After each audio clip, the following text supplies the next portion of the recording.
Hello, hello. Barbara Jean here, and the good news for this Friday evening, afternoon, whatever time it is for you, wherever you are in the world, welcome to the New Thought Media Network and our wonderful good news for Friday night. And let's get started on a very sweet story.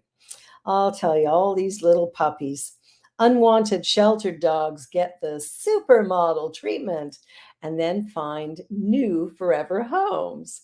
So, lonely dogs were treated to a special furry photo shoot to help them find their forever homes. The photo shoot will promote residents of the London, England rescue shelter All Dogs Matter and feature some of the older, bigger, and less photogenic pooches. The focus was also placed on pairs of pups that need to be adopted together. Whether they're in foster care or housed at the shelter, they were treated to a day of extra attention in the countryside where they were given the supermodel treatment. How cute is that? Ready for their close up included 12 and 14-year-old Bobby and Brandy, a bonded pair of Yorkshire Terriers who've been looking for a home for several months. Alice, a sweet and clever 2-year-old crossbreed, also lapped up the lens. The idea came after a poll of 2,000 adults found that while nearly half of Brits would like to get a dog or a second furry pal, 58% said they would rather adopt or opt for a younger canine. And while 47% would consider adopting, more than half of the people who'd like a younger dog think it's easier to train one from a puppy. Now, I'm in the process of training a puppy. I think my producer Deja has been training a puppy, and yeah, people, you are mistaken. You are mistaken. So, however, about 71% of those age 18 to 34 admitted that seeing a cute dog's image on Instagram or TikTok could prompt them to go to the rescue site. The stunning glamour shots were all caught on secondhand cameras provided by Wex Photo Video, which was partnered with the shelter to give these dogs another shot at showcasing their personalities. Every dog deserves the moment in the spotlight, regardless of age or appearance. Oh, look at those babies. They're so cute. Ah, yes, dogs. Aren't they lovely? I love dogs. All right, here's a very beautiful story. This is a story about 100-year-old Holocaust survivor granted a wish to reunite with sister one last time. Yeah, can you imagine? So Helena Stefaniak's life story is one marked by the bonds of sisterhood growing up in war-torn Warsaw, and she rekindled that spirit of resilience once one last time at age 100, thanks to an AARP program that grants wishes for seniors. Helena and her sister Barbara protected one another from the horrors of their surroundings during World War II, yet the war ultimately tore them apart. 5 years after the Nazis invaded Poland in 1939. They forcibly took her to work camp in Germany in 1944 while Barbara's fate remained unknown. Helena recounted her harrowing experience being on her own for 3 years, saying, I was really lost. Most of the time the war was going on, I was scared. Despite the odds, Helena never lost hope of reuniting with her sister. After enduring years of hardship and uncertainty, Helena was liberated from the work camps and became determined to find her sister. The relentless search finally led to their reunion in Germany in 1947. Helena and her new husband started afresh, moving to Connecticut and living among fellow Polish immigrants. The sisters reunited again in New Jersey in 1950, where Barbara lives, and their bond remained unbreakable through the decades. This year, though, as she approached her 100th birthday with her health deteriorating, Helena's greatest wish was to reunite with Barbara once more. It's going to make me emotional. I'll tell you, what a girl, eh? Always got a little blubber going on here. Touched by their story, Wish of a Lifetime from AARP made Helena's dream come true, allowing her to travel from her current home in Montana to New Jersey so she can spend precious time with her beloved sister. At our age, you have to say goodbye. Oh, what a sweet story. What a sweet story. Oh, okay. Get it together, girl. Get it together. I'll tell you, there's something about emotion that is really important, and I think it's important that we allow it. So forgive me. And if you don't, it's okay. All right, our next story, counting on fingers. You ever have little kids doing this, counting on their fingers? It helps improve their math skills.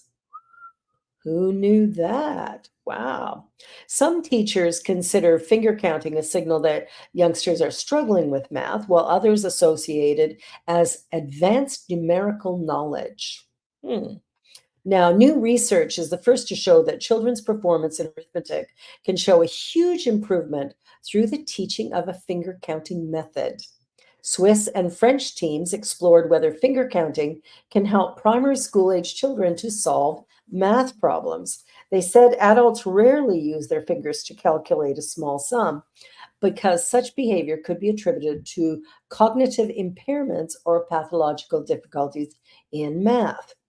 But younger children under age 8 who use their fingers to solve such problems may be seen as intelligent, probably because they have already reached a level that allows them to understand that a quantity can be represented by different means.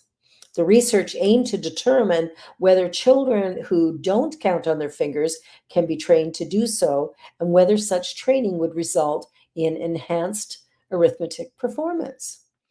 So the study, published in the journal Child Development, focused on 328 5 and 6-year-old children at kindergarten, mainly living in France, and tested their abilities to solve simple addition problems. The kindergartners were recruited through the teachers who voluntarily took part in the experiment, which included a pretest, training held over 2 weeks, a post test closely after the training's end, and a delayed post test. The results showed an important increase in performance between pre and post test for the trained children who did not count on their fingers originally, from 37% to 77% of correct responses compared to non finger users in the control group. Whether children use finger counting, are using it as an arithmetic procedure, or understanding something deeper about numbers will still need to be determined with further research. Our findings are highly valuable because for the first time, we provide a concrete answer to the long-standing question of whether teachers should explicitly teach children to use their fingers for solving addition problems. Aha, so finger counting in little ones is a good thing. Wow. Who knew? Well, this story comes out of Illinois. 30-year-old carpenter Bradley Cupri saved the life of 14-year-old Stephanie Poluska after a devastating bicycle accident left her fighting for her life. Stephanie, a freshman at East Peoria High School, had just finished her second day of classes when she decided to take her bicycle out for a ride. And as she sped down a hill, disaster struck. She lost control and her bike slammed into the ground. In a cruel twist of fate, one of the bike's handle grips was missing, leaving a sharp, exposed metal pipe that pierced her right groin area and severed her femoral artery. A severed femoral artery can cause rapid blood loss, leading to unconsciousness and death within minutes. Stephanie felt herself slipping away, believing she wouldn't survive, but help was on the way. Kupris, who had been working on a woodworking project nearby, heard the commotion and rushed outside. He sprinted a block, following a trail of blood, and found Stephanie on the ground, severely injured. The whole thing looked impossible, couldn't be real. I saw something that looked like a rifle wound on her upper thigh. Reacting quickly, Kupris grabbed a first aid kit from his truck and immediately applied pressure to the wound. Using compressed gauze, he packed the injury and held firm for 15 agonizing minutes until emergency responders arrived. 15 minutes holding something like that, that would be difficult.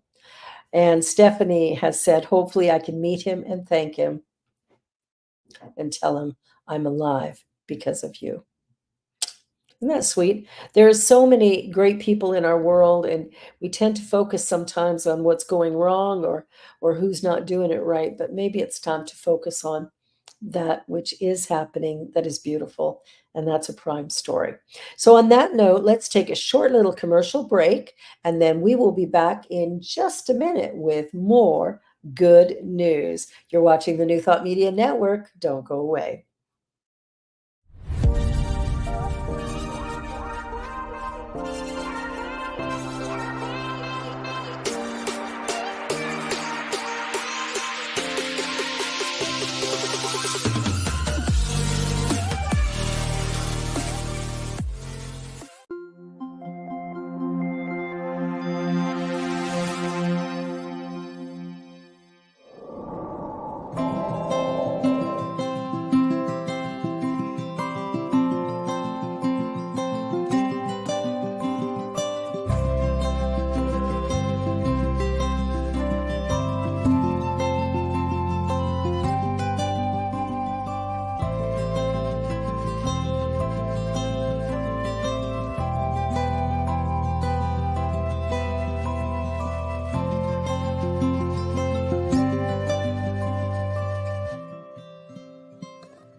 Well, here's an interesting story as we're getting close to Halloween here, just a few days to go. Ooh, spooky.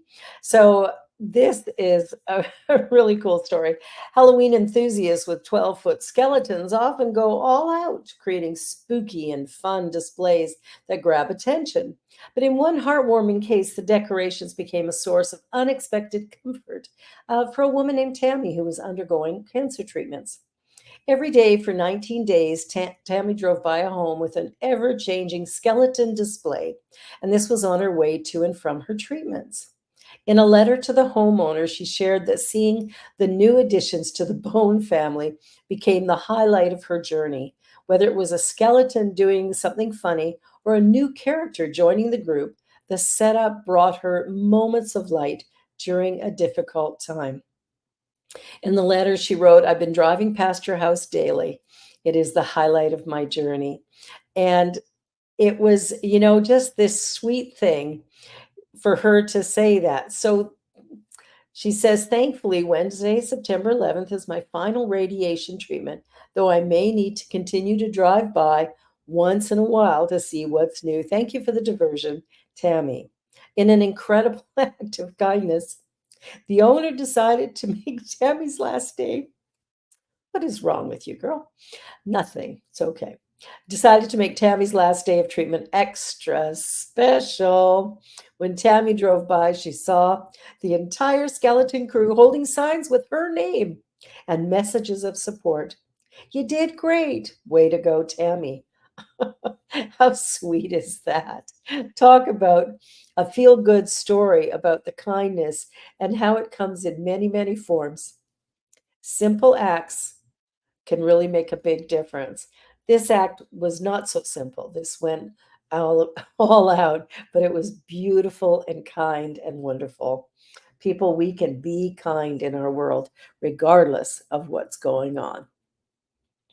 All right. So here's an interesting one. If you're looking for an Airbnb with a little different edge, this is the world's only bookstore Airbnb. And it has a 2-year wait list for guests wanting to sell used books by day. More than 450 guests have enjoyed accommodations in the world's only bookshop Airbnb, where guests spend the night and run the store during the day.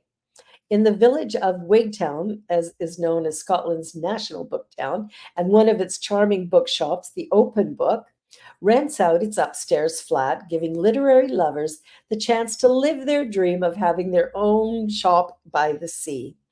Airbnb says it's the first ever bookshop residency experience and is so popular it has a 2 year waiting list of guests coming from around the globe, from Hawaii to Beijing.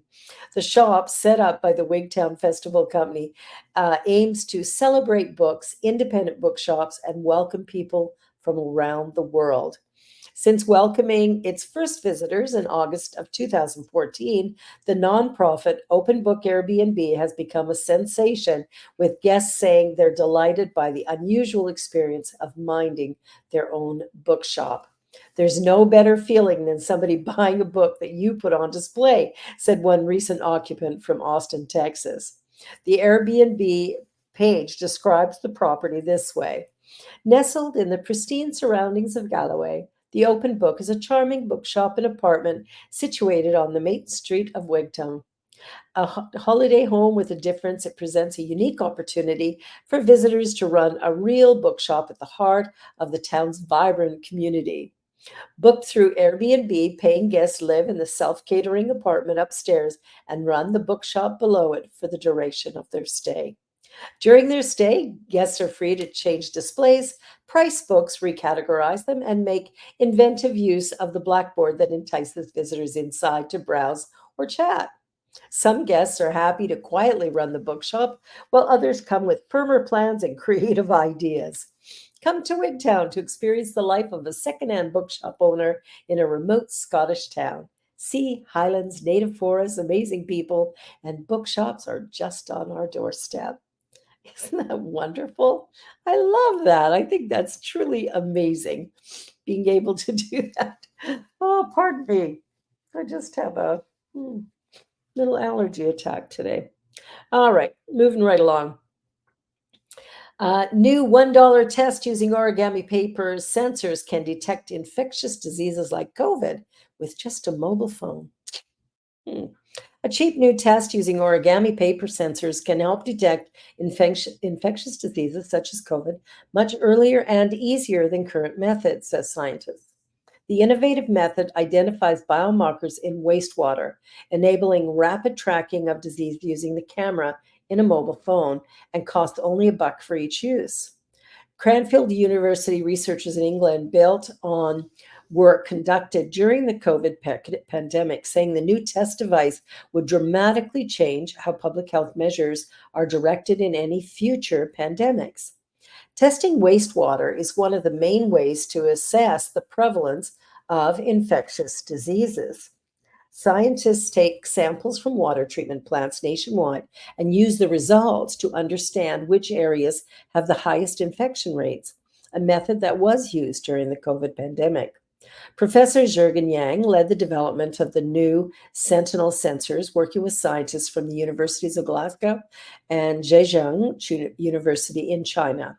He began the research in 2020 to develop a test to detect the SARS-CoV-2 virus, influenza A and influenza B, in wastewater using a paper-based platform and ultraviolet torch or phone camera. Until now, the most accurate ways of testing wastewater samples have been methods like the PCR test, which must be conducted in centralized laboratories by well trained professionals. This means samples are collected, stored, and transported under refrigeration to the lab location before being processed, which can take several days and is comparatively expensive. Professor Yang described the new test in the journal Cell Reports Physical Science, calling it rapid, user friendly, and portable. Wastewater samples are placed into a wax printed paper sheet, which is folded in an origami style. The paper contains chemicals that react to certain disease markers, triggering a fluorescent color to emerge. Using a phone camera, the results can be read and the data collected easily and shared. Talk about a game changer. I don't know, that sounds pretty remarkable to me. Okay, here we are with this next story. I'll tell you, the kids today are doing remarkable things, and this young gentleman is no different.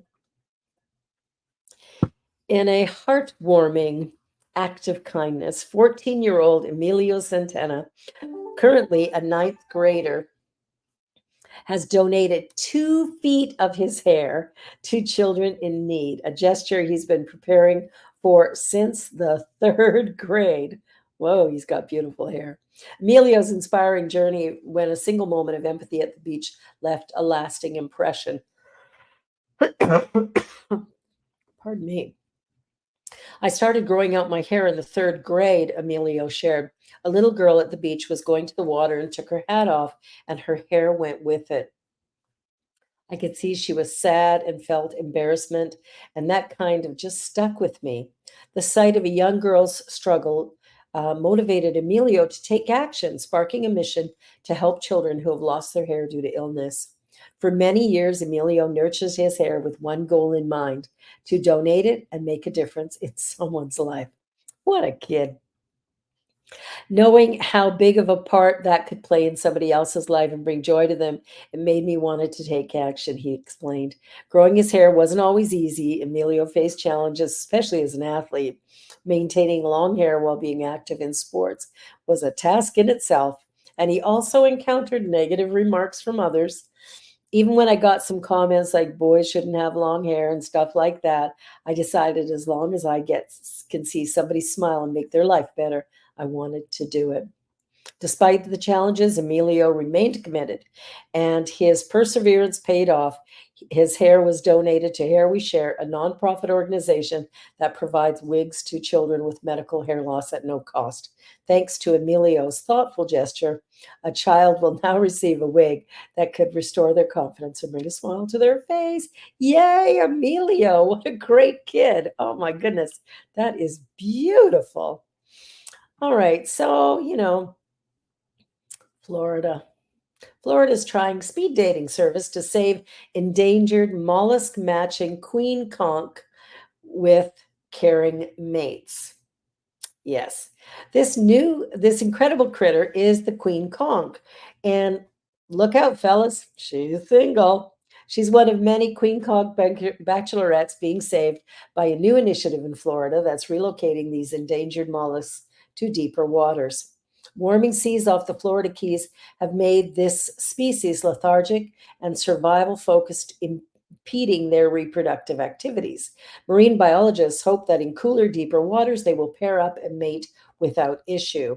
The small but dedicated team of mollusk matchmakers at the Florida Fish and Wildlife Conservation Commission have moved over 200 individuals of this species of nearshore conch to an offshore reach in the Upper Keys from waters around the city of Marathon. The Gulf of Mexico is a tumultuous environment for native sea life, with oil spills, hurricanes, and some of the fastest warming water temperatures on the planet. It's because we're dealing with very shallow water, too cold in the winter, okay in the spring, and in the summer gets too hot. A research scientist a research scientist with the FWC who played chief matchmaker during the relocation told The Guardian the animals shut down. Instead of going into reproduction, they shut their energy into basically survival and never really develop their reproductive organs very well. It is a successful example of crowdsourcing. It's a great story. Speed dating for mollusks. Who knew? Okay, and here's a very sweet story.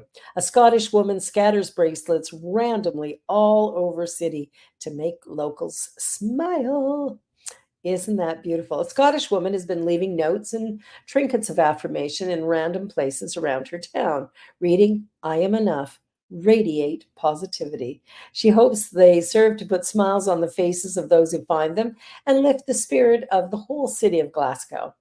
Education worker and admitted Swiftie, Beth McNeil, said she made it around 70 of the bracelets for the Wembley leg of Taylor Swift's Eras tour, where fans regularly exchange them with each other. But dealing with depression and anxiety herself, McNeil felt there was a place for the bracelets beyond the concert venue and began leaving them inside envelopes around Glasgow. It's infectious, really. Making someone happy, in turn, makes you happy. I think more than ever, we need the little things in life to put a smile on our face. We never know what someone is going through. If my bracelet puts a smile on someone's face that is having a tough time or not, It's a win for me. The envelopes read Open Me, and pictures are beginning to appear on social media from people discovering them. I like to be that cheerleader for my students. I came up with the idea that if I can put these affirmations on bracelets, it can be a lovely reminder on your wrist how wonderful a person you are, that you aren't your anxiety. You can get through the day. What a beautiful thing. What a beautiful woman. Oh my goodness. That is fantastic. All right. And one more story that is really important. Old coal-fired power plant found the key to solving America's biggest clean energy challenge. Boy, that's an idea. The researchers at the Berkeley National Labs have determined that oil, coal, and gas power plants still have a major role to play in America's energy economy as electrical sockets.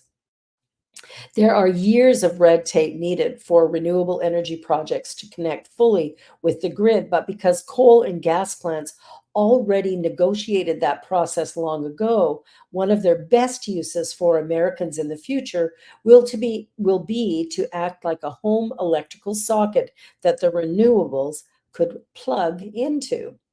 In a featured piece on CNN, experts say there are more clean energy projects waiting to be connected to the grid than there is power from all sources circulating in the grid right now. A startling statement considering the billions in borrowed money being spent to transition the US to the electrical grid to renewable sources.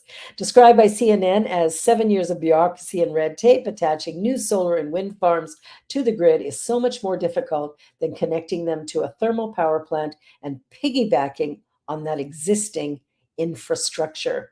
This should be one of the main strategies that we adopt going forward because we already have so many existing assets, so much grid infrastructure, and we don't want to just throw them away.